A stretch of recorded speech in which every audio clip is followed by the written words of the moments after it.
Hi, my name is Reverend Ken Kimiywe, the senior pastor at CITAM Buruburu, and also serve as the Deputy Bishop of Christ is Youngster Ministries.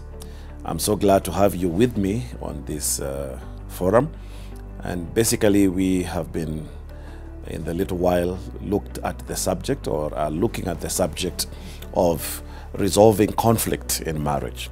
And we looked at the first session of our discussion, and we saw that in every marriage, in every relationship, is always conflict. In fact, we can rate these two things about conflict. It's either good or bad conflict.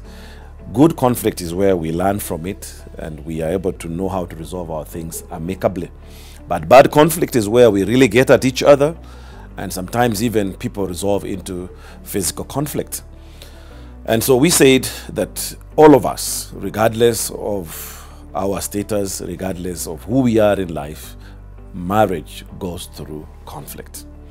And number one, we saw that there is need for us to accept one another and to be able to know our differences, because the differences that we have in terms of our personality traits, in terms of our backgrounds and other things that have shaped us through whether nurture or nature, they have contributed to who we are. And those things, when we bring them into a marriage, they are recipes for conflict. Today, I would like to move on to yet another step, and we want to see that besides just having differences in our marriage that can be points of conflict, I would also want to suggest that because of being selfish, me, myself, and I, that is one of the reasons why people have a lot of conflict in marriage. You always want your needs to be met.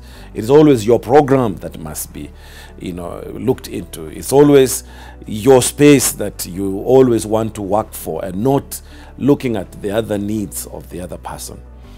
And I know there are many couples who do not intend this to happen, but it's part of really getting yourself to the place where you realize you are no longer the single person that you used to be before you got married, and you had your space then. You do your schedules without conferring with anybody or being able to ask anybody's permission for whatever you needed to do. But now that you are in marriage, it ceases to be about you and it becomes about us. It ceases to be what you want, it becomes what we want. In other words, you need to involve your spouse in every and all kinds of small or big decisions that you make in marriage.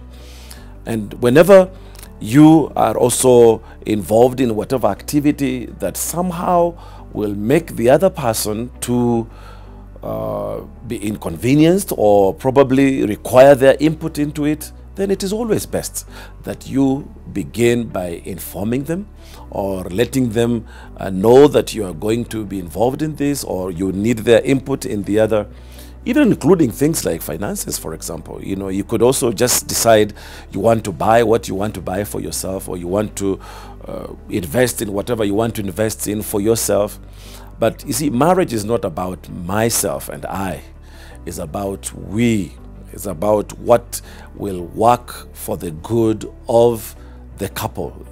We working as a team. We working into bringing whatever resources that we have, in bringing whatever investments that we want to make as a couple, as a team. And you know very well that if people are not thinking and are not working from the same line, it's very possible that they will go into conflict because they have no point of reference that brings them to the place where they are agreed or where they are thinking in the same line about the things that they want to do. And so I want to bring out very clearly that the other thing that we need to work on in order to resolve conflict in our marriages, in our relationships as husband and wife, is the whole issue of not being selfish. In the book of Philippians chapter 2, if you read from verse 1 to 8, Paul tries to bring this out very clearly when he says, do not think of yourself only. Think of the interests of the other person. And in so doing, whatever that you involve yourself in, you want to make sure that your spouse knows, whatever investment that you're making, you want to make sure that they are also part of that investment. Whenever you're moving or you're changing certain things around you, don't be oblivious. Don't ignore the fact that you are not just moving by yourself. There is somebody else that will be involved in whatever move or in whatever changes that will come into your life.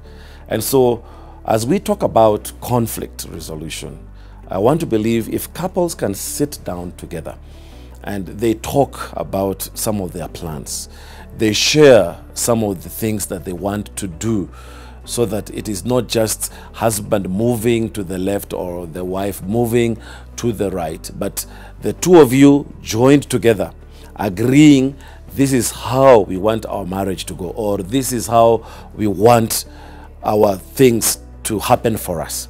And when we do that, I believe many of the conflicts that we have in our marriages will diminish. It is all about selfishness. Some of us are married, but we are still operating like as if we are the only people, and we have never been married. We have never gotten into a relationship where somebody else is involved with us.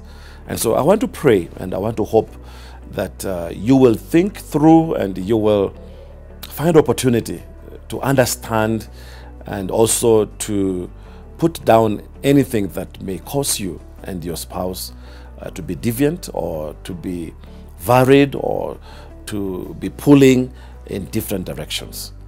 And if you have any questions you want to ask, or if you have any contributions you want to make, or any inquiries regarding this subject, please feel free to get in touch with us.